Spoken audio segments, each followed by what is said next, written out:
بسم اللہ الرحمن الرحیم۔ السلام علیکم ورحمۃ اللہ وبرکاتہ۔ جماعت ہفتوں کی طالبات، آج ہمارا اردو کا لیکچر نمبر 19 ہے اور آج اردو میں ہم انشاء کے حوالے سے مضمون جو پڑھیں گے، مضمون کا عنوان جو ہے وہ ہے یوم آزادی۔ ابھی کچھ دن پہلے ہی آپ نے یوم آزادی منائی ہوگی اور بہت جوش و خروش کے ساتھ ہمارے ملک میں یوم آزادی منائی گئی، حالانکہ کرونا جیسی وبا جو تھی وہ ہمارے ملک میں ابھی بھی ختم نہیں ہوئی ہے، لیکن اس کے باوجود ہمارا جو بحیثیت قوم ایک جذبہ اور جوش تھا، اس کو ساری دنیا نے 14 اگست والے دن دیکھا۔ آئیے ہم اسی حوالے سے، یوم آزادی کے ہی حوالے سے ایک مضمون تیار کرتے ہیں، اور اس مضمون میں آپ کو بورڈ پہ لکھا ہوا نظر آ رہے ہوں گے کچھ پوائنٹس، اور یہ صرف پوائنٹس ہیں، یعنی کہ اس کی ڈیٹیل میں آپ کو ہر پوائنٹ کی بتاتی جاؤں گی اور آپ سنتے جائیں گے، سن کر اس کو نوٹ کریں گے اور پھر آپ کا ایک مضمون تیار ہوگا۔ ویسے بغیر سنے اور یہ پوائنٹس دیکھ کر آپ کا مضمون کبھی بھی تیار نہیں ہو سکتا۔ یہ مضمون کو آپ اس پوری ویڈیو کو آپ نے بہت غور سے سننا ہے، ٹھیک ہے؟ چلیں ہم شروع کرتے ہیں اپنا مضمون۔ پہلا جو اس کا پوائنٹ ہے وہ جو اس کی سب سے پہلی بات ہے، آپ کو پتہ ہے نا کہ آزادی، یوم آزادی پر ہم لکھ رہے ہیں، تو یوم آزادی کے حوالے سے ہم تھوڑی سی اس کی ڈیٹیل یا تعریف بتائیں گے۔ تو پہلا ہمارا پوائنٹ ہوگا، آزادی بہت بڑی نعمت ہے اور غلامی سب سے بڑی لعنت۔ اب آپ اس کو کیسے بتائیں گے کہ غلامی کیسے لعنت ہو سکتی ہے؟ غلام اپنے آقا کے رحم و کرم پر ہوتا ہے، ٹھیک ہے، اور اس کی اپنی مرضی کچھ نہیں ہوتی، اس کی مرضی کے خلاف وہ آقا کی مرضی کے خلاف کچھ بھی نہیں کر سکتا۔ اس کی جو آرزوئیں ہوتی ہیں، غلام کی حسرتیں، خواہشات ہوتی ہیں، وہ کس میں بدل جاتی ہیں؟ حسرتوں میں، کیونکہ وہ انہیں خواہشات کو پورا نہیں کر پاتا۔ اس کی امیدیں اور اس کے منصوبے سارے خاک میں مل جاتے ہیں، کیونکہ وہ انہیں پایہ تکمیل تک نہیں پہنچا پاتا، اور اس کے اندر اگر کوئی قابلیت ہے، صلاحیتیں ہیں، تو وہ ساری مرجھا کر رہ جاتی ہیں۔ کیوں؟ کیونکہ وہ اپنے آقا کے حکم کا پابند ہوتا ہے، صرف وہی کام کرنا ہوتا ہے اس کو جو اس کا آقا کہہ رہا ہوتا ہے، اور اس لیے کہا گیا ہے غلامی کو سب سے بڑی لعنت۔ اور آزادی کو بہت بڑی نعمت کیوں کہا گیا ہے؟ دیکھیں بچوں، آزادی جو ہے وہ ایک بہت بڑی نعمت اس لیے ہے کیونکہ اور ہمیں اس کا احساس اس لیے نہیں ہے کیونکہ ہم نے ایک آزاد ملک میں آنکھ کھولی۔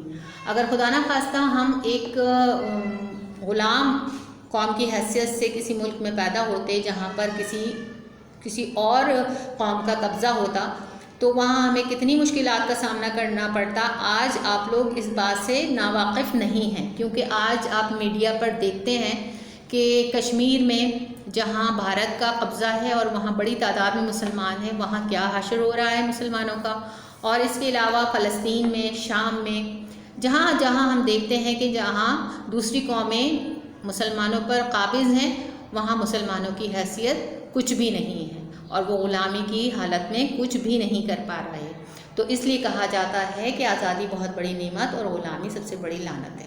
تو یہ آپ اس کے بارے میں لکھیں گے پورا، پہلے آپ یہ لکھ کر یہ جملہ پورا، اور پھر میں نے جو بتائی ہیں باتیں وہ آپ لکھتے جائیں گے۔ اس کے بعد دوسری بات یہ ہے کہ مسلمانوں نے بر صغیر ہندو پاک پر 1000 سال سے زیادہ حکومت کی۔ دوسری بات ہماری یہ ہوگی کہ مسلمان جو تھے، مغل حکمران، انہوں نے ہندوستان کو پورے فتح کیا تھا، اور ہندو پاک یعنی پورے ایشیا میں جو بر صغیر کہلاتا تھا حصہ، بہت بڑا حصہ تھا، تو اس پر مسلمانوں نے پورے 1000 سال سے بھی زیادہ حکومت کی تھی۔ اور اس میں جو ہے، لیکن کیا ہوا کہ کچھ عرصے بعد انگریز آ گئے اور انگریزوں نے اپنی سازشوں سے مسلمانوں پر قبضہ کر لیا اور ان کو اپنا غلام بنا لیا۔ اب انگریزوں سے آزادی حاصل کرنے کے لیے مسلمانوں کو بہت سے مشکلات کا سامنا کرنا پڑا۔ پلاسی کے میدان میں جنگ ہوئی، اس کے علاوہ 1857 کی جنگ ہوئی، اور اس میں جو ہے مسلمانوں کو شکست ہوئی۔ ظاہر ہے مسلمانوں کے پاس اتنے وسائل نہیں تھے، انگریزوں نے ان کو شکست دی، اور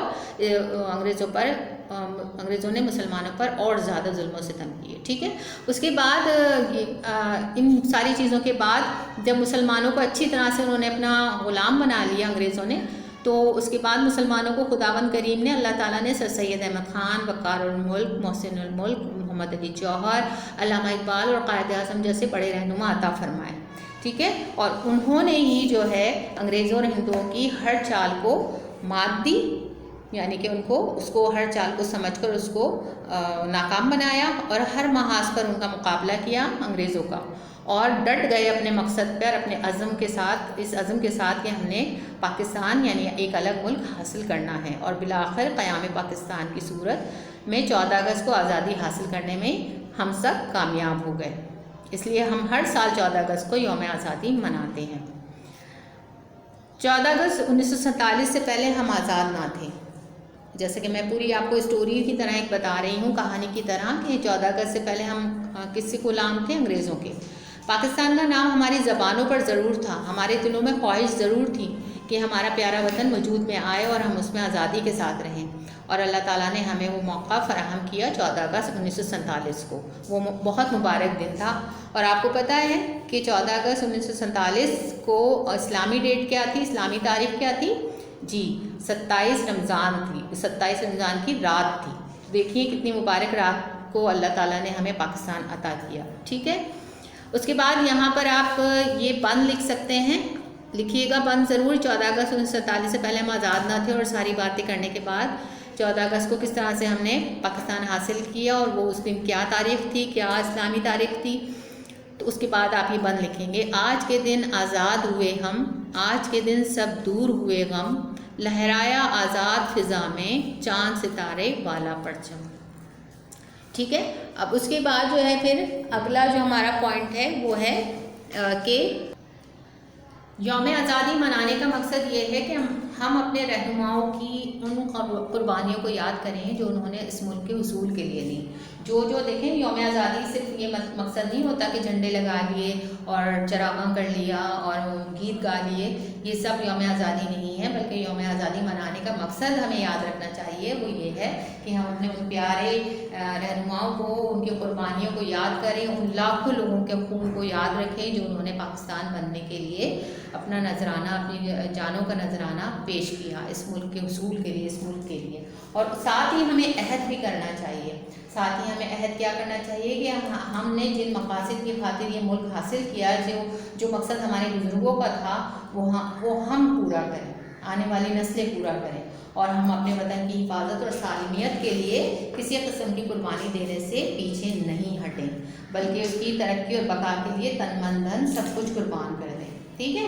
تو یہ اس کا ایک پوائنٹ ہو گیا۔ اب پھر آگے آپ لکھیں گے دوسرا پیراگراف کہ یوم آزادی قوموں کا اوڑھنا بچھونا ہے۔ اوڑھنا بچھونا کیسے؟ زندہ قوموں کو اوڑھنا بچھونا ہے۔ وہ اس طرح کے جو زندہ قومیں ہوتی ہیں، زندہ قومیں مطلب جو اپنے رہنماؤں کو، اپنے محسنوں کو یاد رکھتی ہیں، وہ کیسے آزادی کا دن مناتی ہیں؟ ہم آزادی کو خوش کرنے کا، ہم آزادی کو خوش کرنے کے لیے چاہے کتنی ہی دھوم دھام سے ہر سال یوم آزادی منائیں، مگر آزادی نہ ملے گی۔ کیسے؟ آزادی چونکہ ایک نعمت ہے، لہٰذا آزادی کی توہین کرنا جو ہے وہ کبھی بھی آزادی اپنے توہین کرنے والوں کو معاف نہیں کرتی۔ ہم آزادی کی یاد کو اسی طرح تازہ کرتے ہیں کہ جلسے کرتے ہیں اور جلوس نکالتے ہیں، ترانے پڑھتے ہیں اور پروگرام کرتے ہیں بہت سارے۔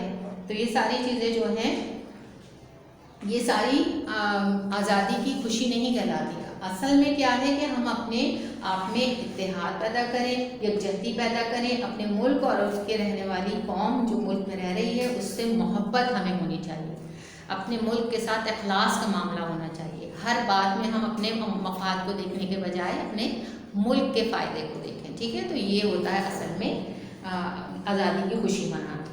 پھر یوم آزادی، پھر دوسرا آپ کا پوائنٹ ہوگا کہ یوم آزادی پر تمام بڑے بڑے شہروں میں چراغاں ہوتا ہے، وہ سرکاری اور غیر سرکاری عمارتوں پر پاکستان کا جھنڈا لہرایا جاتا ہے۔ اب آپ یہ تیاری بتائیں گے اس پیراگراف میں کہ آپ کس طرح سے تیاری ہوتے ہوئے دیکھتے ہیں پورے ملک میں۔ آپ کو ابھی بتایا میں نے 2 لفظوں میں، 2 جملوں میں کہ کس طرح سے ہوتا ہے، اس کے آگے آپ کچھ اور اضافہ کر سکتے ہیں کہ عمارتوں اور سرکاری دفتروں کو رنگا رنگ خوبصورت جھنڈیوں سے سجایا جاتا ہے، بازاروں، شاہراہوں اور چوکوں پر بانی پاکستان کی تصاویر لگائی جاتی ہیں، اور اس کے علاوہ اخبارات قیام پاکستان میں، اخبارات میں کیا آتا ہے، قیام پاکستان، تحریک پاکستان، آزادی کے موضوع پر رنگین تصویریں اور ایڈیشن مضامین وغیرہ آتے ہیں۔ اس کے علاوہ افواج پاکستان بھی آزادی کی تقاریب میں حصہ لیتی ہے، اور وہاں پر بھی تمام یہ ساری